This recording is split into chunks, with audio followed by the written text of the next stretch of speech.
Terpujilah nama Tuhan yang menjadikan hari ini bagi kita semua. Selamat datang kembali dalam ibadah online bersama dengan Impact Musik dan Gereja JCC Cijantung. Kita sudah ada di minggu yang ke-9 dalam ibadah online di tanggal 17 Mei di tahun 2020. Saya percaya hari-hari yang kita lewati di tengah segala keadaan yang tidak menentu, tapi kerajaan Tuhan tinggal tetap dan kita tinggal di dalam kerajaan yang tidak tergoncangkan, di mana ada berkat, ada janji Tuhan yang pasti digenapi dalam hidup kita. Saya mau mengajak, mari kita tinggalkan semua aktivitas yang lain selain kita mau datang untuk menyembah dan memuji Tuhan. Mari bersama-sama saudara, kita datang dalam doa kita kepada Tuhan. Bapa di surga, kami mengucap syukur buat hari yang Engkau jadikan, di mana Engkau membawa kami tetap hidup sampai dengan hari ini. Dengan apa kami dapat membalas kebaikan dan kasih Tuhan yang kami rasakan dalam hidup kami, selain kami membawa hati kami, ucapan syukur kami, hidup kami, penyembahan dan pujian kami kepada Engkau yang telah memberkati hidup kami. Kami mempercayakan hidup kami di tangan-Mu ya Tuhan. Kami percaya Engkau akan membawa kami melewati hari-hari yang sulit, melewati segala keadaan yang tidak menentu. Dalam genggaman tangan-Mu yang kuat, di situ kami tinggal tenang. Terima kasih, kuduskan kami, sucikan kami dengan kuasa darah-Mu. Sekarang kami datang menyembah Engkau. Kami datang, mari kita datang dengan segenap hati kita. Angkat doa bersama-sama. Ajar kami Tuhan menghitung hari-hari, agar kami beroleh hati bijaksana. Ajar kami Bapa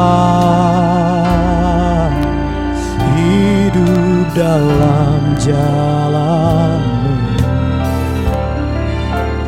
agar semua rencana-Mu digenapi.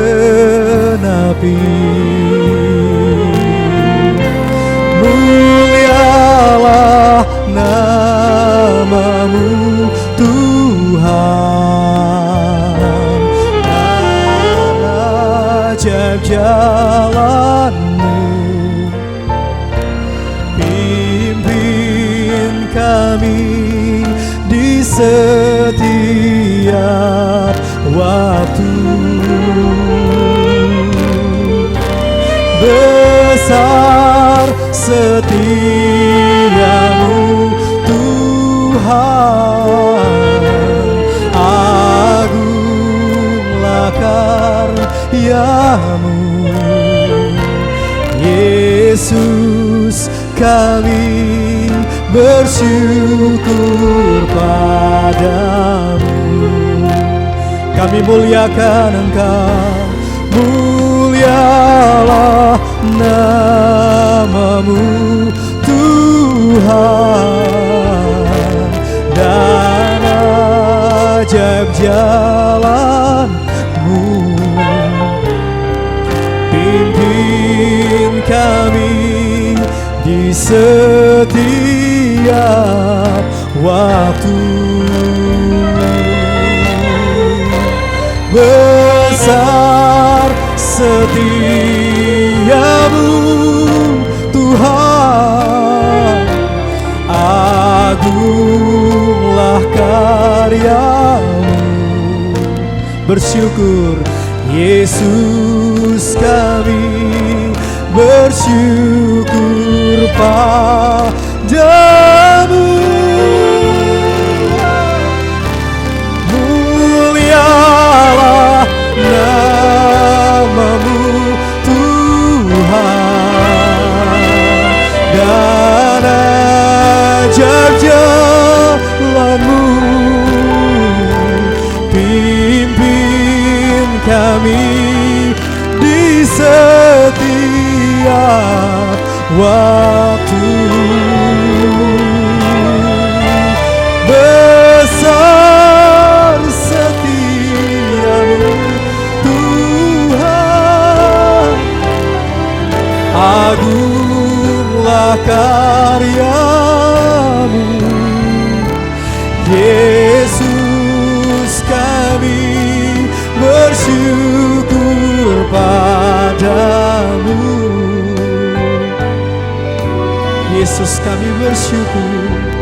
Yesus, kami bersyukur padamu. Naikkan syukur bersama-sama. Yesus, kami bersyukur padamu.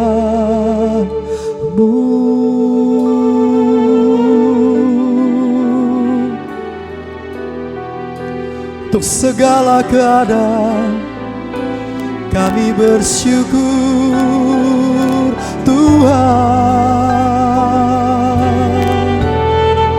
Mari saya ajak bersama-sama kita naikkan syukur kepada Tuhan. Ingat kebaikan yang Tuhan buat dalam hari-hari hidupmu, maka damai sejahteranya kan turun berlimpah bagi engkau dan saya. Ada kekuatan yang baru yang dicurahkan, ada pengharapan yang tak mengecewakan disediakannya. Mari sembah Dia, mari datang bersekutu. Kau hadir ya Tuhan saat kami menyembah Engkau. Kami angkat hati kami dalam pujian dan penyembahan. Kami hampiri tahta kudus-Mu, menyembah dan bersyukur, berdoa dan memuji Engkau.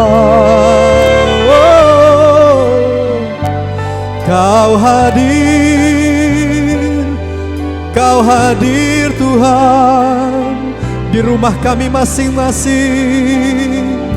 Kau bersemayam, Kau hadir dengan kuasa Roh-Mu menjamah kami. Segarkan jiwa kami, segarkan jiwa kami. Hati yang susah Kau hiburkan. Selalu ada pertolongan Tuhan bagi kami yang berharap kepadamu. Oh, thank you Jesus. Naikkan syukur, terima kasih Tuhan. Kami kan alami pertolongan, kami alami mujizat-Mu. Mujizat kesembuhan terjadilah, terjadilah atas kami yang berharap kepadamu. Oh, terima kasih Tuhan. Thank you Jesus. Bapakku, ajaib segala rancangan-Mu. Yes, Tuhanku, heran perbuatan-Mu. Oh,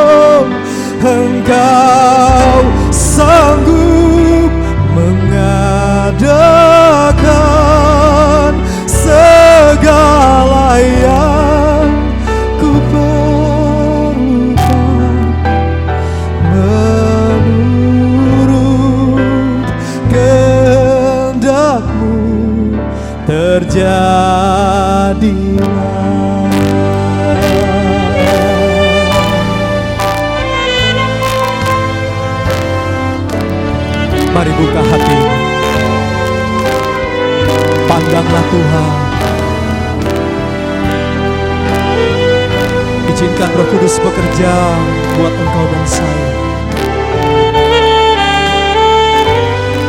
Sebab pengharapan yang kami taruh di dalam engkau akan mengecewakan kami.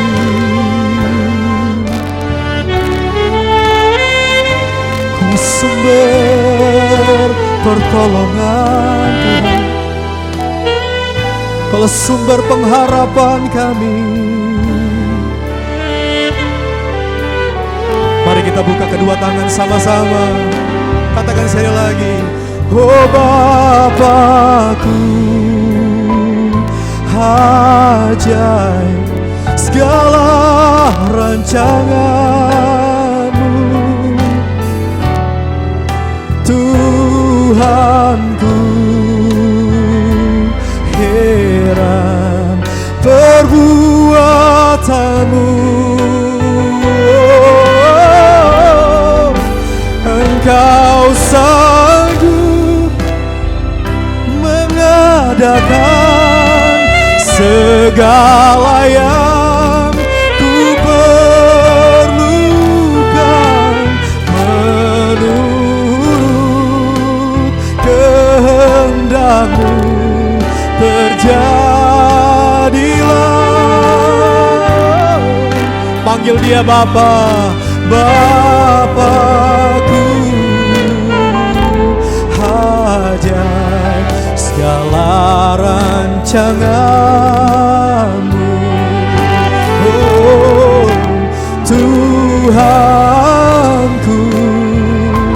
heran perbuatan-Mu. Angkat tangan sama-sama. Engkau sanggup mengadakan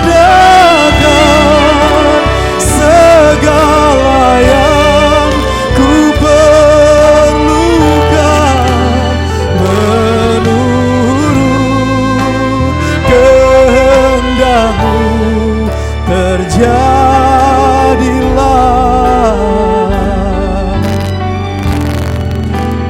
Menurut kehendak-Mu terjadilah.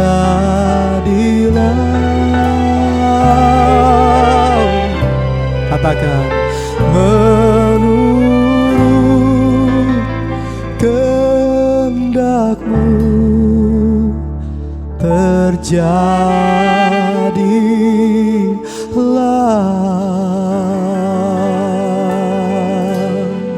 Thank you Jesus. Terima kasih Tuhan. Terima kasih, terima kasih. Terima kasih Aba. Pertolongan takkan terlambat datang dalam hidup kami.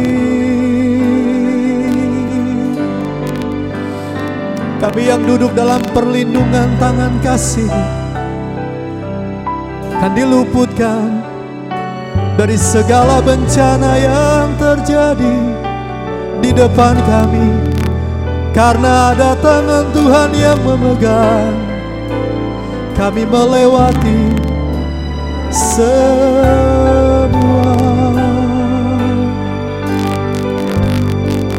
Terima kasih. Kami percaya, kami pegang janji firman-Mu. Dan tak sekali-kali orang yang berharap kepada Tuhan akan dikecewakan. Karena Dia yang setia, sumber pertolongan, nama di atas segala nama, Bapa yang kekal, yang memberi damai sejahtera itu menyertai kita semua. Thank you. Terima kasih Tuhan Yesus. Engkau sudah memberkati kami. Dalam nama Tuhan Yesus. Amin. Amin. Untuk belas kasihan Tuhan yang selalu kami rasakan tiap-tiap hari. Bahkan lebih dari itu, kami akan menikmati sebagian dari perkataan firman. Berkata-kata Engkau Tuhan, kuasai ruangan ini, bahkan ruangan hati kami yang terdalam.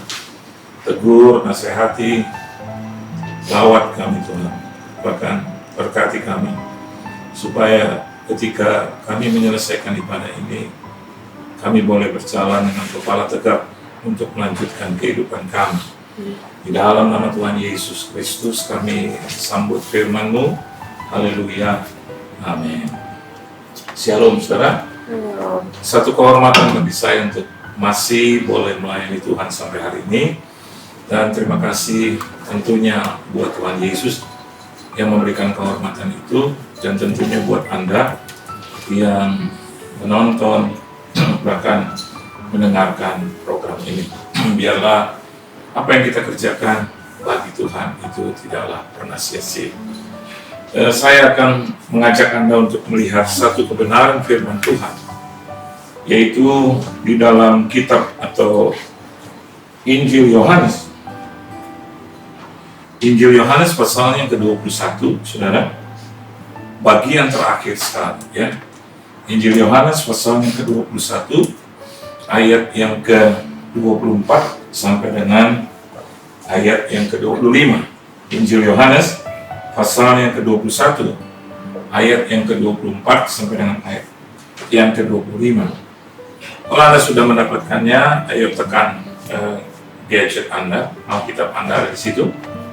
Atau Anda punya masih Alkitab seperti saya di dalam conventional book, kita akan baca bersama-sama. 1, 2, dan 3. Dialah murid yang memberi kesaksian tentang semuanya ini dan yang telah menuliskannya, dan kita tahu bahwa kesaksiannya itu benar. Masih banyak hal-hal lain yang diperbuat oleh Yesus, tetapi jika semuanya itu harus dituliskan satu persatu, maka agaknya dunia ini tidak dapat memuat semua kitab yang harus ditulis itu. Ya. Jadi ternyata Alkitab ini, khususnya Gospel atau Injil itu adalah satu kabar berita yang dikatakan oleh Yohanes. Itu banyak yang belum dimuat, yang harusnya kitab-kitab itu harus ditulis. Dan Rasul Yohanes menggambarkan kalau sampai semuanya harus dituliskan satu persatu, maka agaknya dunia ini tidak dapat memuat semua kitab yang harus ditulis itu. Apa artinya? Bahwa kalau Alkitab yang sudah tebal seperti ini, bahkan yang ditulis dengan seksama, akurat, ya, inspired by the Holy Ghost, Holy Spirit, maka seharusnya dengan muatan seperti ini saja, saya dan Anda, pikiran ini harus bisa menjangkau apa yang menjadi rencana, bahkan yang bisa memenuhi kebutuhan kita, baik itu untuk di dunia ini maupun di dunia nanti, saudara, atau di dalam kerajaan surga itu. Tetapi bukan karena tidak bisa dituliskan satu persatu yang membuat akhirnya dunia ini tidak dapat memuat, cannot contain, ya. Tapi ada hal yang lain yang sebetulnya menjadi urusan kita bersama, saudara, ya, bahwa ini tidak lebih daripada bagaimana saya dan Anda bisa melihat gospel itu dengan baik. Ada banyak orang bilang, ayo dong, Alkitab itu memuat lagi secara detail supaya kita bisa belajar dan belajar. Ayo, I challenge you. Sampai hari ini banyak orang yang tidak belajar daripada isi Alkitab yang Yohanes katakan bahwa ini baru sedikit.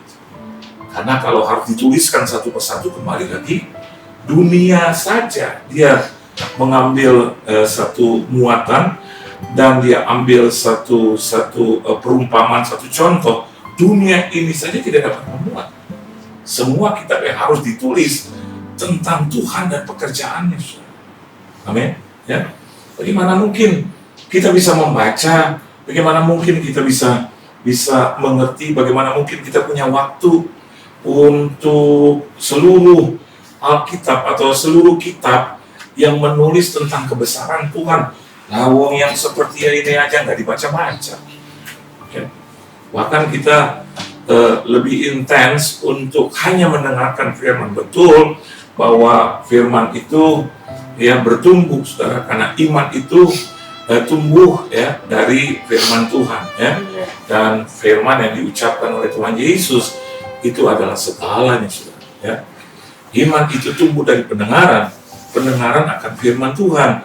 Tetapi ada baiknya juga kita bisa membaca. Nah, saya tidak ke situ, tetapi saya ingin bicara tentang banyak hal-hal yang telah diperbuat oleh Yesus. Ya. Walaupun hari ini kita banyak mendengar bahwa Yesus itu tidak disalib, kita mendengar juga satu berita bahwa yang mati dikubur itu bukan Yesus tapi orang lain. Ada begitu banyak kesimpang siuran. Tetapi kalau saya dan Anda mau melihat secara utuh, maka belajarlah daripada The Gospel of John atau Injil Yohanes, ya. Karena Yohanes seringkali dikatakan sebagai murid yang dikasihi oleh Yesus. Walaupun kita melihat Yesus mengasihi semua, tetapi Yohanes adalah pribadi yang mau lebih dekat lagi kepada Tuhan. Jadi kalau Anda tanya kepada Tuhan, apakah Tuhan memiliki anak kandung, anak tiri, ya, atau orang-orang yang sangat dekat dengan dia sangat mengasihi? Sebetulnya tidak seperti itu. Tetapi yang jauh lebih penting adalah begini, saudara. Apakah saya dan Anda mau lebih dekat lagi kepada Tuhan? Mau belajar, bukan hanya tentang Tuhan, mau belajar dari Tuhan. Maka kita akan melihat bahwa kasihnya itu bertambah melimpah-limpah. Bukan hanya Tuhan yang memberikannya, tetapi kita bisa melihat juga karena kita semakin dekat, kita bisa merasakan itu. Jadi Tuhan tidak membeda-bedakan. Justru yang membeda-bedakan adalah kita, saudara. Nah, dari apa yang ditulis di dalam Yohanes pasal yang ke-21, ayat yang ke-24 sampai dengan ayat yang ke-25, saya bisa menggambarkan, bahkan saya bisa memberikan kepada saudara beberapa hal tentang tujuan daripada Yohanes menuliskan kitab ini. Yang pertama, saudara, dari kitab Yohanes ini kita bisa belajar to show that Jesus, the Son of God, He clearly and systematically presented the evidence for Jesus' claims. Ya. Dengan terjemahan seperti ini untuk mempertontonkan, untuk memberikan saudara satu gambaran bahwa Yesus itu adalah anak Allah. Injil Yohanes ini berbeda dengan tiga Injil yang lain, ya, yang menggambarkan tentang Yesus itu sebagai hamba, Yesus itu sebagai anak manusia, ya. Tetapi kali ini kita bisa melihat bahwa Yesus digambarkan oleh Yohanes sebagai anak Allah, ya. Dia dengan jelas dan secara sistematis memperlihatkan, ya, presented, ya. Jadi hal yang pertama dari apa yang ditulis dan dimuat oleh Yohanes, ternyata dia sedang mempersembahkan sesuatu kepada Tuhan dan kepada jemaat Tuhan, khususnya di akhir zaman. Jadi dari kata to present itu, maka saya dan Anda juga harus melihat kebesaran Tuhan dengan mempersembahkan, ya, the present. Jadi hadiah, persembahan. Yohanes telah mengorbankan hidupnya, sama seperti gurunya yang telah mempersembahkan tubuh kemuliaannya buat Yohanes, buat saya dan Anda.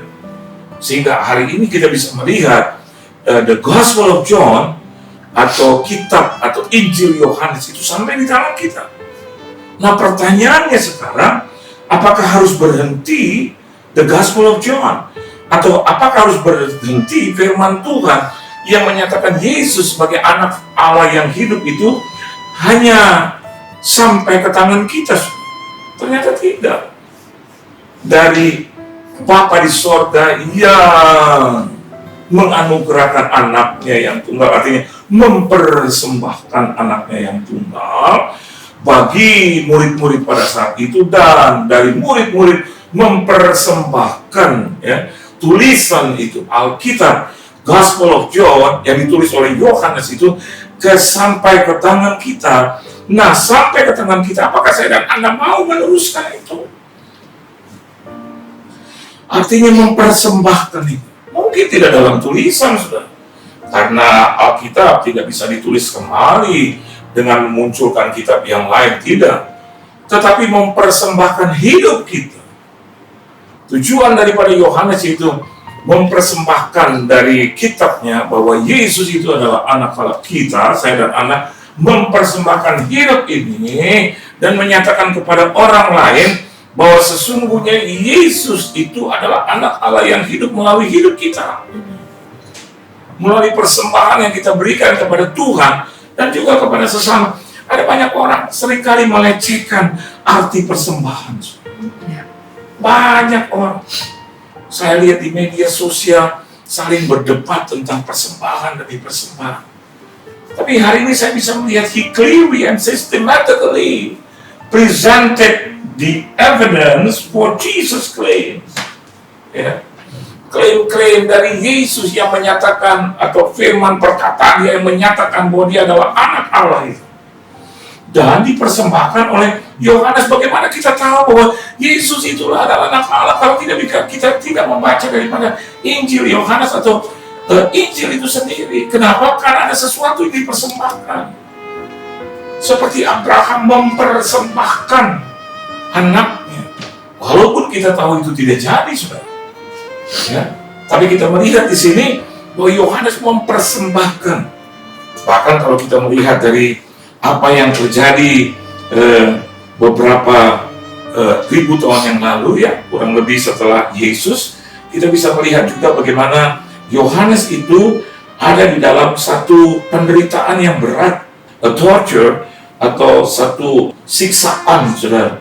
Bagaimana dia mati, kita bisa melihat, ya. Ada tulisan-tulisan yang menyatakan bahwa Yohanes itu digoreng dalam bak minyak mendidih di Roma. Ya, sekali lagi, dari sumber yang layak dipercayai, Yohanes digoreng dalam bak minyak mendidih di Roma. Tetapi karena Tuhan masih ingin memakai Yohanes lebih lanjut, maka keajaiban terjadi.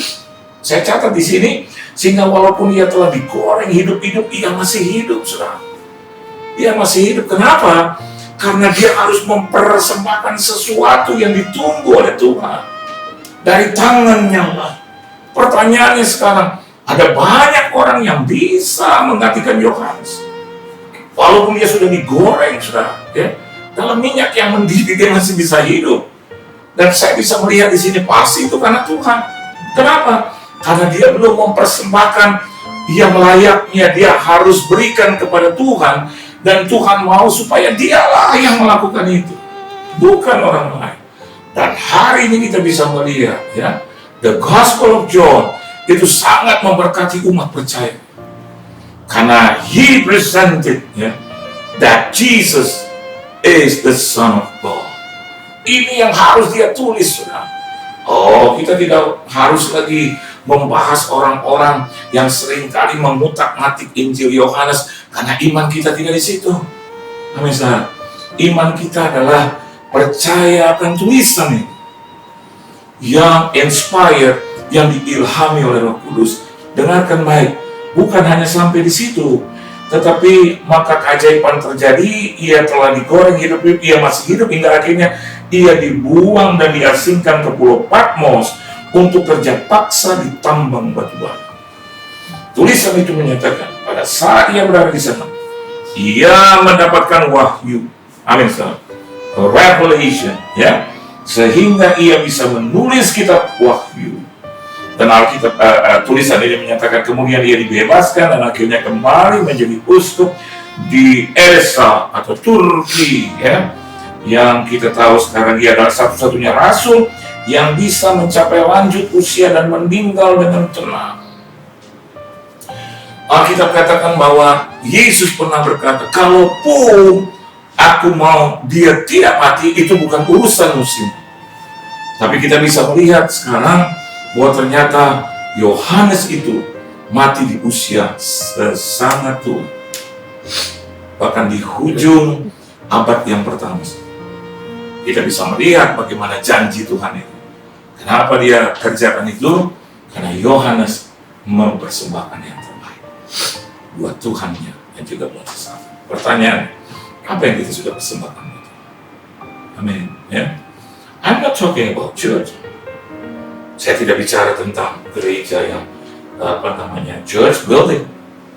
Tapi saya bicara tentang bagaimana Anda bisa mempersembahkan tubuh, jiwa, dan roh.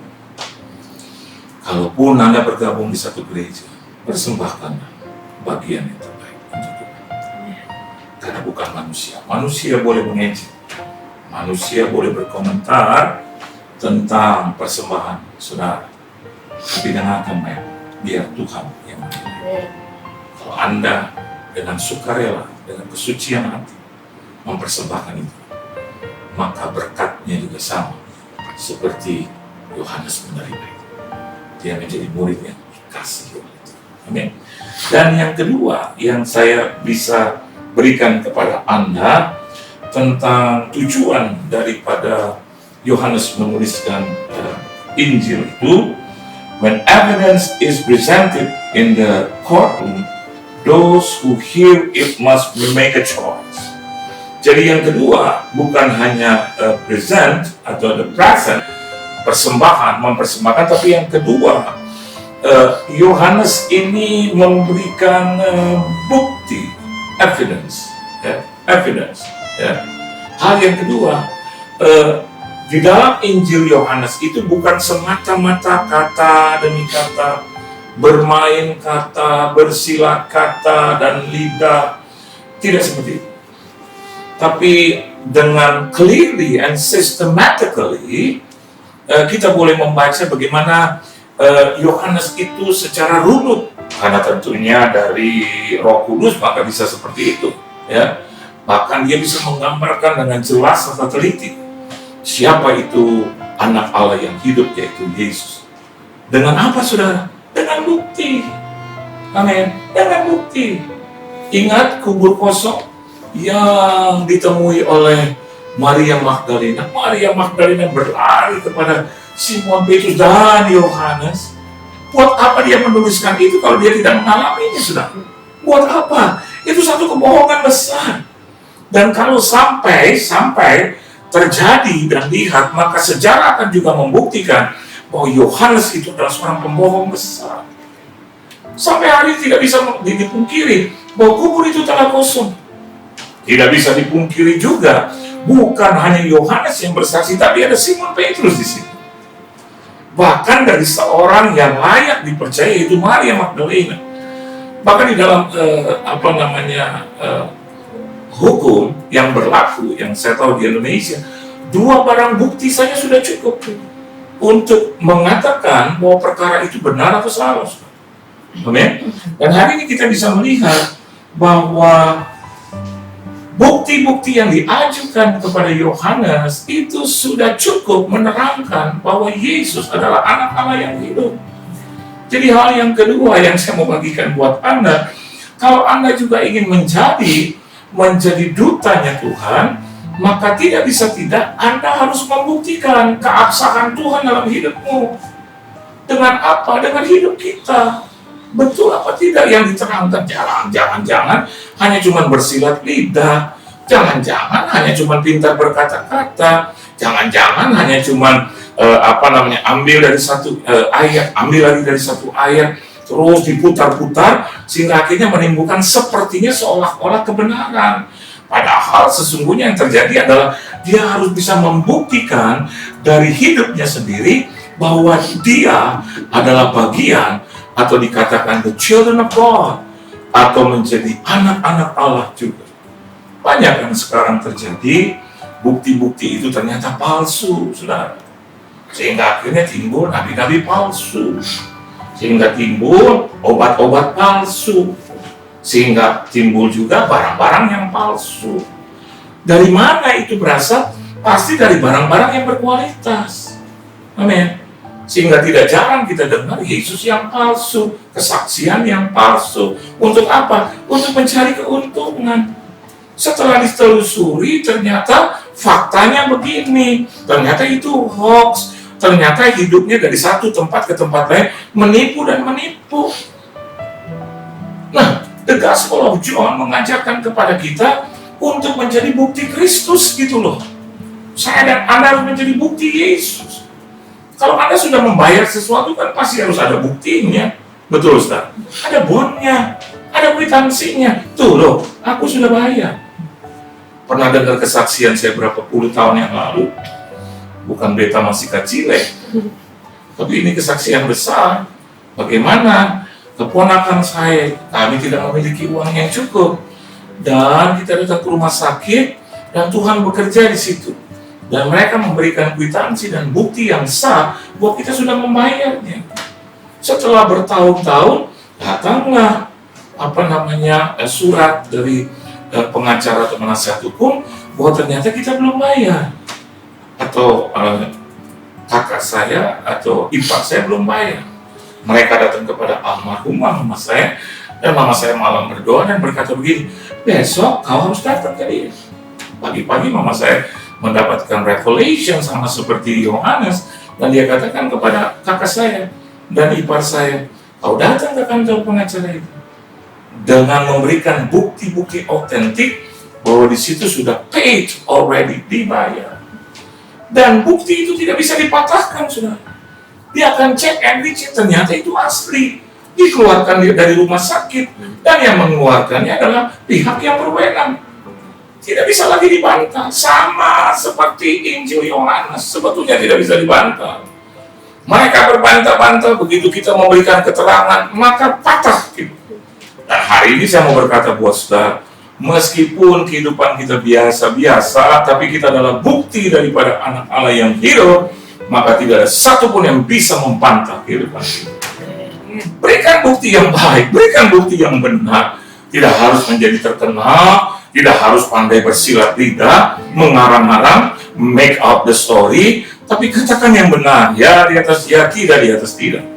Maka Anda sedang memberikan bukti yang benar di hadapan Tuhan dan sesama. Amin. Dan yang ketiga, yang saya bisa bacakan buat saudara, bahwa seperti di ruang pengadilan, ya, ketika bukti itu dibeberkan dan diberikan, ya, those who hear it must make a choice.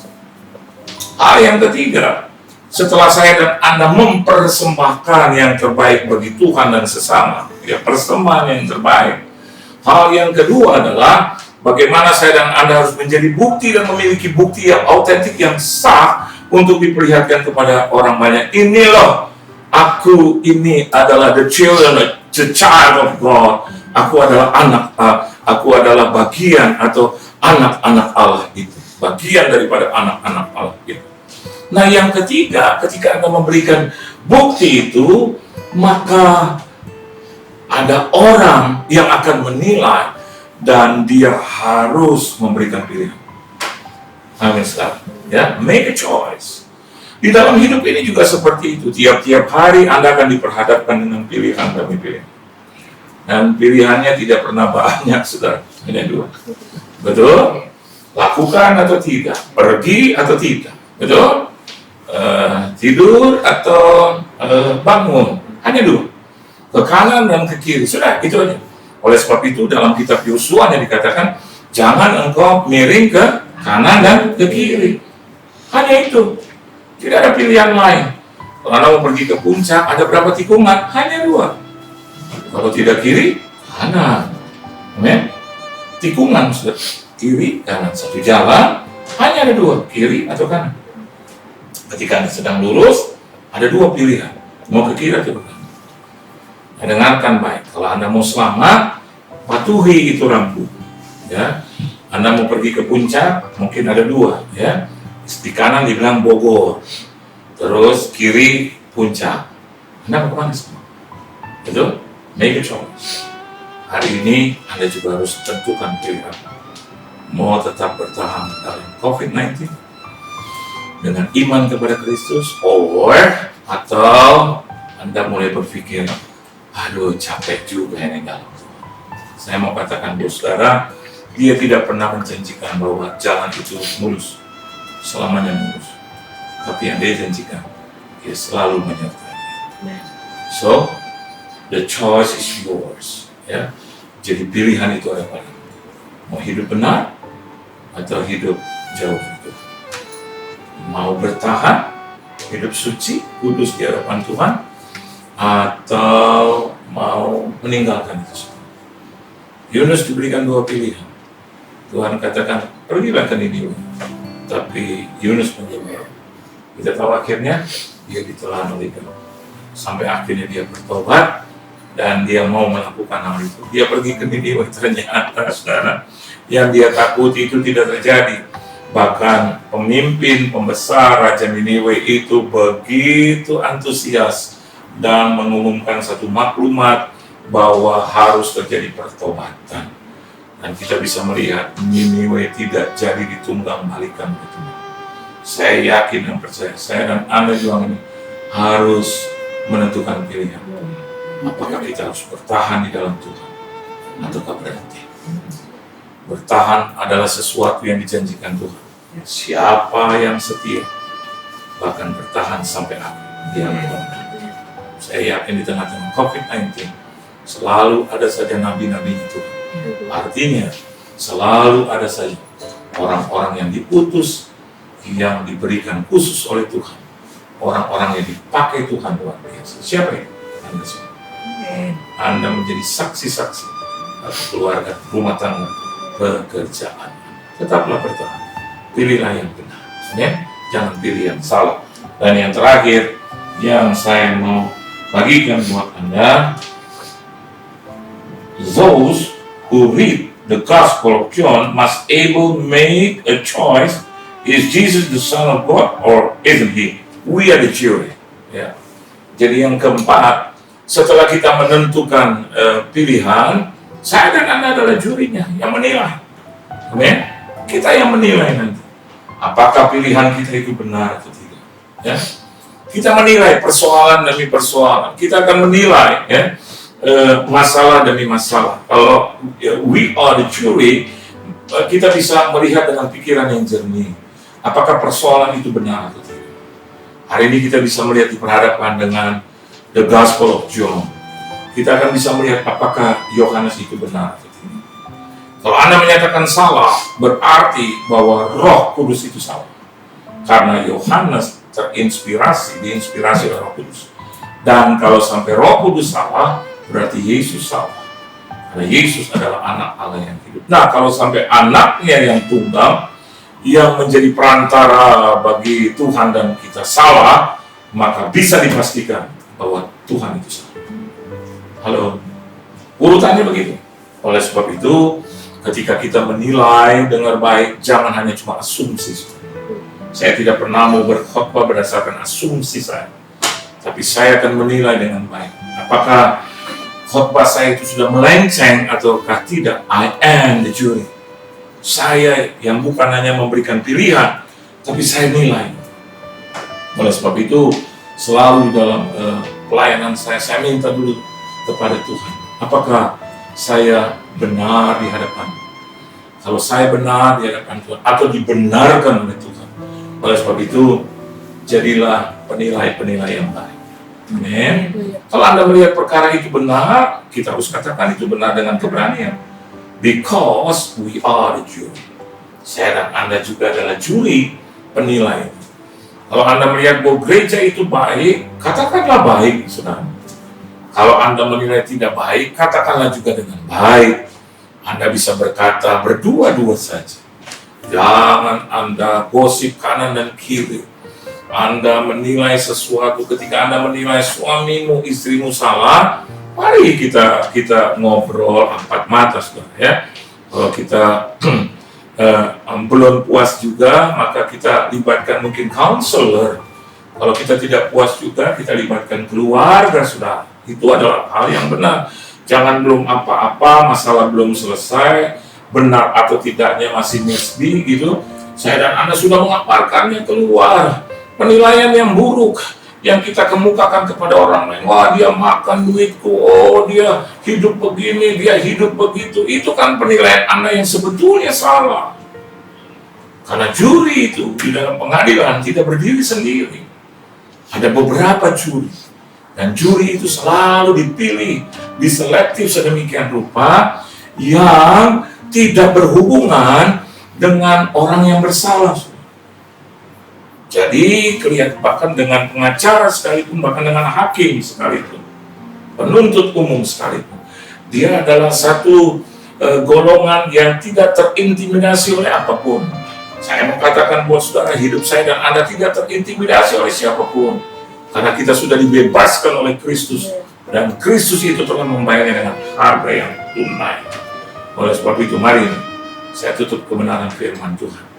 Kalau Anda jadi penilai, nilailah yang benar. Jangan menilai hanya separuh-separuh. Ya. Yohanes itu sudah menuliskan The Gospel of John. Saya dan Anda menjadi penilai. Apakah hal itu benar atau tidak? Ya. Bisa memberitahu buat saudara, ketika pilihan itu dijatuhkan, saya yakin dan percaya kita harus ada di sisi Tuhan. Kita harus ada di pihak Tuhan. Karena itulah yang menyebabkan hidup kita diberkati. Nilailah segala sesuatu dengan benar. Anda menilai suamimu hanya pada saat dia tidak bekerja, maka pasti saya akan berkata, jamin bahwa penilaianmu tidak benar. Kalau Anda menilai istrimu pada saat dia hanya cuma ngoceh terus, maka saya jamin maka penilaian kita tidaklah benar atau tidak objektif. Di samping dia mungkin ngoceh, bagaimana dengan pekerjaan memasak yang dia lakukan? Bagaimana dia menggendong 3 putri putra kita pada saat kita ada di kantor? Bagaimana itu? Itu harus diperhitungkan. Juri selalu memiliki asupan dan juga penilaian yang keluar dari dasar hati. Kalaupun dia salah, dia berdiskusi sehingga akhirnya harus bulat, saudara. Kalau ada 10 juri di situ, tidak boleh keputusan 9, 1 tidak. Harus tetap dimusyawarahkan bahwa keputusan itu harus bulat. Dan hanya ada satu keputusan, baik atau tidak, benar atau tidak. Jadilah orang Kristen, anak-anak Tuhan yang tidak berdiri di tengah-tengah, tetapi selalu bisa berpihak dalam kebenaran. Selalu ada di dalam kebenaran. Bahkan kita menilai orang juga dari kebenaran yang Tuhan berikan kepada kita. Dan kebenaran itu seperti Kristus, sang kebenaran, yang selalu melihat, bahkan seorang wanita yang berzina, dia menilai dari 2 sisi, bahkan dia menilai dari kebenaran. Ketika orang mendesak dia, saya baca satu buku dan satu khotbah, oh Yesus itu adalah pemberi izin untuk berzina. Bagaimana bapak ini atau ibu ini bisa menilai dengan benar? Karena dia belum membaca kitab suci, khususnya dalam The Gospel of John yang bercerita tentang wanita penzina. Ada di Yohanes pasal yang ke-8 ayat 1 sampai 11. Ya. Yesus tidak mengizinkan, tapi dia hanya berkata, siapa yang tidak berdosa, biarlah dia orang yang pertama untuk merajam wanita itu. Dia hanya mengatakan demikian. Pertanyaannya adalah, kenapa mereka tidak berani untuk merajam dengan batu perempuan? Karena mereka merasa bahwa mereka adalah orang-orang berdosa, sama dengan kita. Kalau kita hanya melihat 1 dosa orang lain, sedangkan kita merasa kita memiliki 5 dosa, sesungguhnya Anda sedang melemparkan 1, tapi 4 tangan itu menunjuk kepada diri kita. Ampunilah orang yang berdosa kepada Yesus katakan, bahkan kasihilah musuh. Ini daripada makna tujuan Yohanes menuliskan kitab Yohanes itu Injil Yohanes. Jesus as the Son of God. Tuhan Yesus memberkati saudara. Kita tunduk kepala kita akan berdoa. Bapa di sorga, terima kasih. Engkau memberikan kami persembahan yang terbaik, yaitu anak-Mu yang tunggal untuk menyelamatkan penebus dosa kami. Hari ini layaknya kami juga bisa mempersembahkan yang terbaik untuk Engkau dan pekerjaan. Yang kedua, ajar kami juga Tuhan menjadi bukti bahwasannya anak Allah yang hidup ada di dalam kehidupan kami. Biarlah kami menjadi alat-Mu menyebarkan, mengabarkan Injil itu secara keseluruhan. Bukan hanya bersilat lidah, tetapi memberikan tubuh kami menjadi persembahan yang hidup dan bukti yang akurat bahwa sesungguhnya Kristus adalah Juru Selamat. Dan yang ketiga, biarlah kami juga Tuhan bisa memutuskan yang benar di dalam kehidupan kami. Karena tiap-tiap hari kami diperhadapkan dengan keputusan demi keputusan, pilihan demi pilihan. Ajar kami untuk memilih yang benar, yaitu selalu ada di pihak Tuhan. Dan yang keempat, ajar kami menjadi juri juga yang baik di dalam kehidupan. Ada begitu banyak hal yang harus kami nilai, tapi biarlah penilaian kami datangnya daripada hikmat dari Roh Kudus itu. Biarlah kami menilai orang kesalahan, kelemahan, bukan hanya dari sana saja, tapi kami melihat juga kebaikan dan kebenaran yang mereka miliki, walaupun mereka tidak berkata-kata. Ajar kami bukan hanya menilai orang dari perkataannya saja, tapi juga dari perkataan yang tidak dia ucapkan. Terima kasih Tuhan Yesus. Ajar kami untuk hidup menjadi seperti Engkau, seperti-Mu Yesus. Terima kasih Tuhan. Berkati seluruh netizen, seluruh pemirsa, bahkan seluruh audiensis Tuhan yang boleh menyaksikan program acara ini. Berkati hidup mereka, keluarga mereka, rumah tangga, bisnis, usaha, mata pencarian, pekerjaan, perusahaan, perekonomian, kesehatan, tubuh, jiwa, dan roh mereka, gereja mereka, pelayanan mereka, bangsa dan negara. Kami serahkan dalam tangan. Negeri kami, bahkan kota kami serahkan dalam tangan. Dari desa, kampung, sampai ke pemerintahan kami serahkan dalam tangan. Presiden, wakil presiden kami serahkan dalam tangan-Mu. Seluruh jajaran menteri dan lembaga tinggi negara kami serahkan dalam tangan-Mu. Kami serahkan juga para tim medis yang merawat Tuhan, dan juga korban-korban dari peristiwa ini Tuhan. Biarlah mereka keluar dari isolasi dan juga dari pengasingan karantina itu Tuhan, dengan dalam keadaan hidup, berkumpul kembali dengan keluarga mereka. Kami berdoa buat TNI, untuk Polri yang menjaga keamanan di seluruh pelosok NKRI. Berikan mereka kekuatan dan kemampuan persatuan di dalam organisasi mereka, di dalam pekerjaan dan tugas mereka, dalam kewajiban mereka. Terima kasih Tuhan.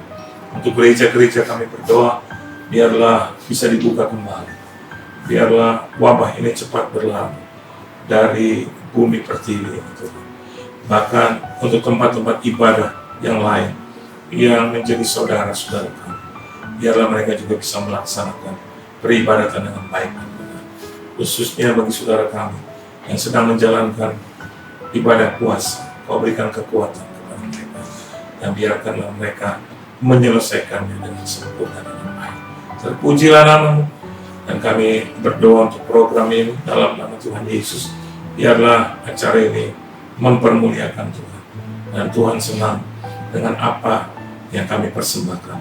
Di dalam nama Tuhan Yesus Kristus kami sudah berdoa, mengucap syukur dan berterima kasih. Haleluya.